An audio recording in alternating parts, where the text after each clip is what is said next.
शेतकऱ्याची कर्जमाफी या सरकारचं करायचं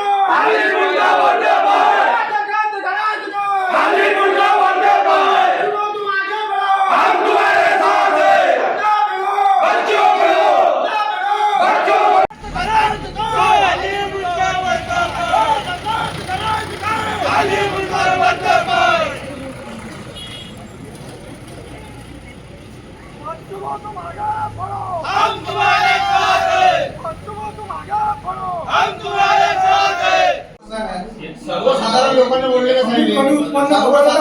शेतकऱ्यांनी म्हटलं काय शेतकऱ्यांनी म्हटलं नव्हतं जबरदस्ती येते का शेतकऱ्याची की नाही आम्हाला पण तुम्ही बोलले ना तुम्ही वोटिंगसाठी लागून दाखवली बोले तैसा चालले पण तुम्ही कायच्याच काही नाही आहे मग कोण काय मागलो तुम्ही शासनानं कुठलीही दखल घेतली नाही जवळपास 20 आमदार आणि 6 खासदार तेथे उपोषण स्थळी येऊन पाठिंबा देऊन गेले भाऊला पण अद्याप शासनाचा प्रतिनिधी शासनाचं कोणी मंत्री तिथे आलेलं नाही त्यामुळे कार्यकर्ता तीव्र नाराजी आहे आणि एकीकडे शासनाने नाही काय म्हणजे कृषी मंत्री यांच्याशी म्हणते काही संवाद झालेला आहे आपल्याकडे काही याच्याबद्दल काही सूचना आलेल्या आहेत काय नाही याच्याबद्दल काही सूचना आलेल्या नाही फोनवर काय चर्चा झाली ते आम्हाला नाही वाटत की त्यांनी सकारात्मक चर्चा केली असं म्हणून पाहता शेतकऱ्याच्या भाववाढ म्हणजे आता भातकुली तालुक्याचा विषय जर घेतला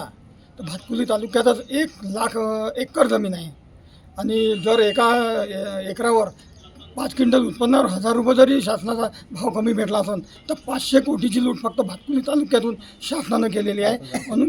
5000 कोटीची लूट शासनानं केलेली आहे म्हणून शासन कर्जमाफी जरी देईल तरी त्या काही शेतकऱ्यावर उपकार करणार नाही हे शेतकऱ्याचे पैसे आहे त्यांना द्यावेच लागणार आहे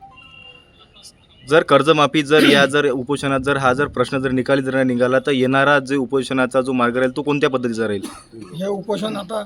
गंभीर स्वरूपाचं आंदोलन आता पेटणार आहे गावोगावी प्रत्येक ठिकाणी शेतकरी आता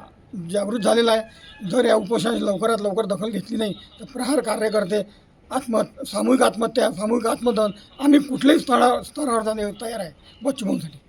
गेल्या निवडणुकीच्या वेळेस महायुती सरकारनं एक वचननामा होता त्यांचा की शेतकऱ्याची संपूर्ण कर्जमाफी करू शेतमालाला भाव देऊ सोयाबीनला 6000 भाव देऊ पण या एकाही मुद्द्यावर शासनाने गांभीर्य घेतलं नाही आणि कर्जमाफी पण केली नाही भाव पण दिला नाही त्यासाठी गेल्या 5 दिवसापासून माननीय बच्चूभाऊ मोजरी येथे उपोषणाला बसले आहे त्यानिमित्त आम्ही भातकुली तालुक्यातील समस्त शेतकरी आज भातकुली तहसील कार्यालयावर येऊन एक तहसील कार्यालयावर चढून आम्ही एक शांततेच्या मार्गानं गांधीगिरीच्या मार्गानं आंदोलन करत आहे आज फक्त आम्ही सुतडी बॉम्ब फोडला आहे पण आता उद्या परवा 2-3 दिवसात जर या आंदोलनाची किंवा या बच्चूभाऊच्या उपोषणाची दखल शासनानं घेतली नाही तर पुढचं आंदोलन हे आमचं भगतसिंगच्या मार्गावरचं असेल आज आम्ही बाहेर सुतडी बॉम्ब फोडले पण उद्या होऊ शकते आम्ही विधानसभेत बॉम्ब फोडू सुतडी बॉम्ब फोडू उद्या होऊ शकते आम्ही जिल्हाधिकारी कार्यालयात फोडू आता पुढचं जे आंदोलन राहील हे एकदम आक्रमक राहील आमचं प्रतिक्रिया बरोबर आहे कारण की ज्या दिवशी भाऊ उपोषणाला बसले होते त्या दिवसाच्या आणि आजच्या 5व्या दिवसात भाऊचं जवळपास 5 किलो वजन कमी झालेलं अशी डॉक्टरची माहिती आहे आणि त्यांचा BP पण वाढत आहे त्यांना BPच्या गोळ्या होत्या त्या गोळ्या पण त्यांनी बंद केलेल्या आहे आणि त्यांना 13 तारखेपर्यंत अल्टिमेटम दिला आहे सरकारनं जर 13 तारखेपर्यंत मागण्या पूर्ण केल्या नाही तर ते पाणी पण बंद करणार आहे 13 तारखेच्या नंतर